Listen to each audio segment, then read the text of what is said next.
Hello, everybody. I'm Sharron Williams. I'm an author, I'm a spiritual guide, I'm a witch, and I am a card reader. And I want to welcome you to this episode today. So today we're going to be talking about ancestors, and I'm going to be kind of sharing both how I've gotten started working with my ancestors and establishing like an ancestor practice, bringing them into my spiritual practice, and also kind of along the way of inspiring you with maybe some ideas that you can incorporate into your own practice, or especially too if you're just kind of getting started as well, some tips for you. So today is day 1 of October, and it is also day 1 of the Fall Into Your Magic Challenge hosted by myself and Sharron with Seeds of Shakti. We also have the Spring Into Your Magic Challenge for those of you in the Southern Hemisphere, so you can kind of play along no matter where you are in the world. I'll try to post the prompts in the description of this episode here, but otherwise you can look on Instagram, SharronWilliams.xo, and look at the prompts that way, and you can play along. My plan is for this challenge and for the month of October to do a lot of content. There's going to be a lot of podcast episodes, a lot of YouTube videos, a lot of Instagram content. So yeah, if you want to play along too, that would be awesome. And all right, so today, like I said, the prompt is your ancestors and you. So let's just get right into it. So I'm a huge family person. I love family. I think family is like one of the most important things in the world, whether it is your blood family or your chosen family. Because let's be honest, sometimes some of the people that we welcome into our lives willingly are some of the closest people to us, and those are like family. And then sometimes our blood family we may not really be connected to, which that kind of segues into something I wanted to touch on is adoption and ancestor work. So whether you yourself are adopted or one of your parents were adopted somewhere along the line or whatever, you might not know part of your bloodline, but that's okay, because the way I look at it, like my dad was adopted. And I have recently learned a little more about his biological parents, and then through Ancestry.com, I've learned a lot about like the lineage and where people originated from and that kind of thing. But really, like consciously, I'm not connected to those people, I mean, literally, my biological grandparents are strangers to me. I don't know these people. Well, one of them is dead, so I can't ever meet that person. But, I don't know that family. Whereas my dad's adopted parents, they're not his adopted parents. Those are his parents. Those are my grandparents. And so obviously I feel connected to that family. Even though we're not connected by blood, we're connected by soul and by heart. And, sometimes that's a hell of a lot stronger than a blood relation. So I remember like years ago, I was reading about ancestor worship and ancestry work. And I was reading some people say that like, no, you have to just work with your bloodline, your blood relatives. And I think that while yes, that's important, and connecting with the lineage of biologically of my dad's family, that's something that's important to me. And I want to know that history because yes, that is still part of me, that makes up me and makes it my history. But I also want to learn about my adopted side of the tree. And so I think it's okay. I don't think that you need to just work with your bloodline, especially, I think it's important to balance it out. Let's say that, because sometimes we don't necessarily get along with our bloodline, but it's still important. Those lessons are there, that energy is still there, that history is still there, and we can't ignore that aspect. Kind of like shadow work. It's not always pretty. Sometimes it's uncomfortable, but it's powerful, and in my mind, it's needed. And the same with kind of our ancestor work. Sometimes it's not going to be pretty. Sometimes it's going to be painful. But I think that it is something that is kind of necessary. So basically now I just have 3 family branches on my family tree. I have my mom's side, my dad's adopted family side, and then the biological side. But that's kind of cool. It just adds more layers. Also touching on that, I mean, if you have like a family friend that has no like actual family relation to you as far as like legal or DNA, but they're family friend, you know, they've been there forever, they've been through everything in your life, like that can be counted as an ancestor, I believe. So don't feel like you can't include those people into your life. So let's see. So my journey, I really have just started getting kind of serious or formal with my ancestor practice. And as far as that goes, I mean, like having a designated altar just for my ancestors. Well, it's for my ancestors, spirit guides, and angels, but primarily it's for my ancestors. And as far as I can tell right now, my angels, spirit guides, and ancestors don't have a problem sharing that altar. If that changes in the future, I will honor that. But right now, everybody's cool just hanging out. And that might be because, like, when I pray or when I'm like creating sacred space, I always call out to God, angels, spirit guides, ancestors. So I've always like correlated them in the same group with each other. But yeah, I mean, I've felt my maternal grandfather. I've always felt him near me. So it's not like I'm completely new to like connecting with ancestors and feeling my ancestors near me. But again, as far as like really diving into my heritage, my history, connecting with them actively on a daily basis, that's something fairly newish over the last like year. And really kind of how I got started with that is, like I said, I created just an altar specifically for them. Every morning I like to sit down and I say hello to them. Like they're actually there, like, hey, hi guys, how are you doing? And I treat them with respect, but I'm not super formal because, I mean, they are family. So I am respectful because a lot of them are my elders. Well, technically they're all my elders if they're my ancestors. Anywho, so I treat them with respect, but they are, I mean, they've seen everything in my life. Like, we don't need to be super formal here. And I just say, hey, hi. And that was my dog, if you could hear that, like, sighing or groaning. And I say hi, hello, you know, hope you guys are well. I light the candle that I have on the altar for them. And then I take a moment to just kind of close my eyes and do some breathing and just to put out my heart out to my ancestors. And you know, so if you want to do that, you can take that time to listen for any insight or messages you might receive or any sort of guidance or just any sort of feelings that come up. And that's really kind of how I got started.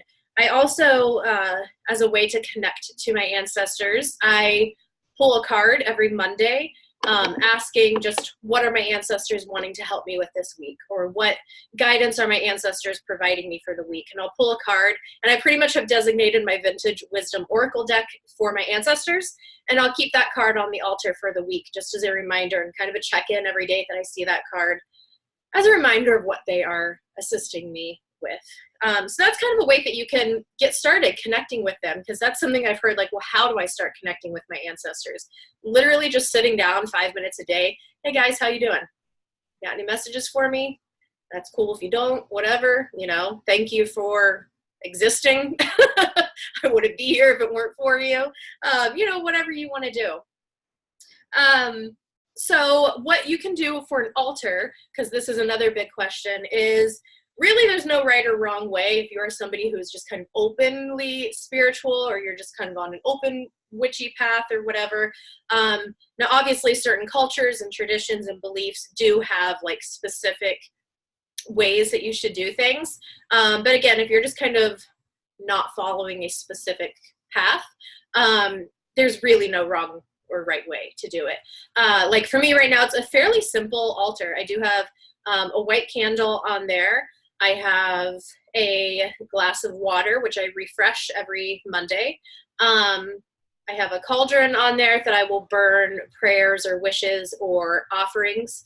I don't have any pictures of my ancestors on there. And I think that that's, you know, again, if it's outside of a specific belief, you don't need to have pictures of your ancestors on there. Kind of like how I said my ancestors don't mind sharing space with my angels and spirit guides. As of right now, my ancestors haven't requested to have their photos on or near my altar space. Now, if that changes, I will definitely add, you know, whoever I'm feeling like is really wanting a visual representation of them, I will do that. The same with items, like if you have like a ring or a necklace or a pipe or something, an item from one of your ancestors, you can put that on the altar as well. And again, though, that's something that my ancestors haven't I haven't felt called to put any sort of items like that on my altar. Even if it's an item that you didn't have of theirs, like say you had a grandpa who loved smoking his pipe, but you don't have an old pipe of his, you can always put a new pipe on there as kind of like an offering and to represent your ancestor. Let's see what else. What else do I have on there? I'm going to post a picture of part of the altar on Instagram, so SharriceWilliams.xo if you want to see the photo. So I have some candles, I have some crystals. I do have a skull on there with some Celtic symbols on the skull, and I designated that skull to represent my ancestors. Before I put the skull on the altar, I cleansed it, I held it in my hand, and I basically consecrated that skull to symbolize and to hold the energy of my ancestors. So you could do something like that if you want. And then I also have a couple rocks on there from Ireland because I am very, very Irish. A lot of my ancestors came right from Ireland. So I have some rocks on there to represent Ireland and where my ancestors are from. But yeah, so it's a pretty simple altar. It doesn't have to be anything like super elaborate unless you want it to be. And just like most things in life, within your witchcraft or your spiritual practice, things ebb and flow and evolve. So, you know, a year from now, I might have an entire shrine of a room devoted to my ancestors. I don't know. So yeah, the daily check-in, setting up a simple altar, and that right there has really helped to strengthen my my connection to my ancestors. Easiest way. Next thing that I've done to really connect to my ancestors is I did a DNA test. So if you can afford a DNA test, I highly suggest getting it done. I know sometimes they can be pretty expensive. I know Ancestry.com does do sales like a few times a year. So I think I got mine for like $50, which again, I know $50 can be a lot of money sometimes. But again, you can afford it, get it done. Because there's so much information on that website. And I specifically chose Ancestry. I can't speak for the other websites. But I chose Ancestry because that one I think has been around the longest maybe. But I feel like that one is one that a lot of people use. And so I knew that there would be a lot of information on there. And oh my gosh, is there a lot of information on there. So not only do you find out like where you most likely are from through your DNA, you can find so many records and connections on there. Like I have my family tree going back to like, I think the 1600s, like late 1600s maybe, which is pretty crazy. And the cool thing with that is, like I said, I didn't know my dad's side of the family because, well, biologically, because he was adopted. So I now know like the entire history of that family's ancestry. I don't know them personally, but I know kind of where to start, which is good to know if you're wanting to like heal certain aspects of your family tree, of your family lineage. So that's a really good way to get to connect. And that way you can add names to things as well. And it just kind of helps to just add more layer to your ancestry, to your lineage, to put names and dates and things and connections and see who was married to who. And it's all really interesting stuff. So definitely do that if you can get it done. It's pretty cool. And so that's a great way to connect with your ancestors and something I've done. Another thing is creating this Ancestor book. So Ancestry.com is awesome, or any of the other DNA websites, I think, are really great for learning, okay, who was the son of who and who had these siblings and who married who. And you can find a lot of information like immigration records and, you know, birth and death and marriage certificates and sometimes even like where they worked or where they went to school. So basically like general information like that. But to really personalize the ancestors, like, oh, their favorite hobby was this, or every Sunday they would wake up and, you know, read the newspaper and drink a chamomile tea or whatever, like those little nuances that make us us isn't on that website. So I've started a book. I'm going to compile all of this information of my ancestors, of little things like that. So like today I went and had lunch with my grandparents, the ones that adopted my dad, who those are my grandparents. And I was asking them about their parents. So I wrote down notes and I found out that my grandma Katie, which is my grandpa's mother, I found out that every Christmas Eve, like she wasn't a smoker and she wasn't a drinker, but every Christmas Eve she would drink a glass of wine and smoke one cigarette. And I'm like, that's so cool. Like that's something that you wouldn't know really. And I don't want that information to be lost. So I'm going to start bringing this notebook around and interviewing like all of my family to get little information like that I can compile in this book. And who knows, maybe I'll be the only one interested in it, but maybe my kids or my grandkids one day will, you know, be able to look at this book and be like, oh, wow, how cool. So that's a great way that you can connect with your ancestors and connect with your family.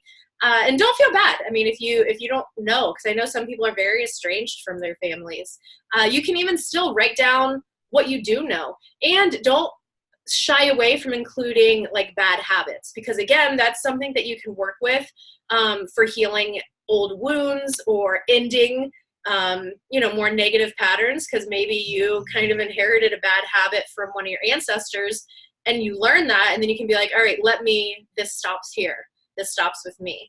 So don't be afraid to include like maybe not so awesome information that you have about our relatives, your relatives.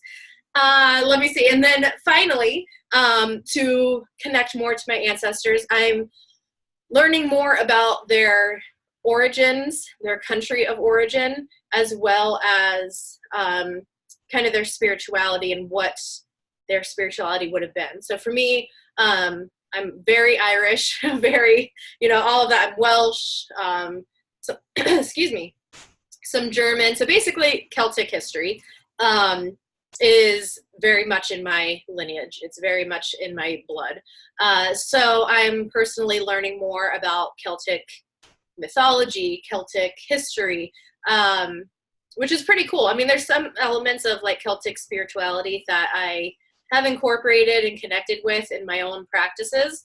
But at the same time, there's a lot of it that I've never really felt connected to. And so I'm really diving more into that to try to connect more to that. So I'm going to learn more about like the Celtic deities, which again, I mean, I know of some of them, but a lot of them I've never really connected with or worked with. So I'm just really diving into that. I also want to learn more about Polish history, because I do have some Polish. And for some reason I feel very, even though that's not like my predominant DNA, let me see, not my great grandma, her parents. So my great grandparents migrated from Poland. But for some reason I feel very drawn to that. So I'm going to look more into that. And then finally, my ancestors, when they migrated, tons of them migrated to the Appalachian region, like Pennsylvania and even a little further south, Ohio, West Virginia, but basically Appalachia. And so I'm looking more into like folk magic, Appalachian folk magic. And that's been really fun. I've definitely felt connected to that. And so I'm just really trying to incorporate more of that, more of the folk magic from Appalachia, more of the Celtic mythology and all of that. And it's been really fun, and it's making me feel very centered and grounded. I definitely still, you know, I see the appeal of other religions and things like that, which, I mean, I think that's just natural human behavior to be interested in other people. But it's been pretty cool to like really tap into my own roots. And so I definitely encourage it. And I think that was all I was going to say on the matter. So let me know in the comments or reach out to me on social media. SharronWilliams.xo on Instagram. That's pretty much the only place I'm active on social media. But let me know. Let me know your thoughts on ancestor work or what you're doing to connect with your ancestors. All right. That's all I got for you guys. And I will see you most likely tomorrow for day 2 of the Volunteer Magic Challenge. All right. Have a good day.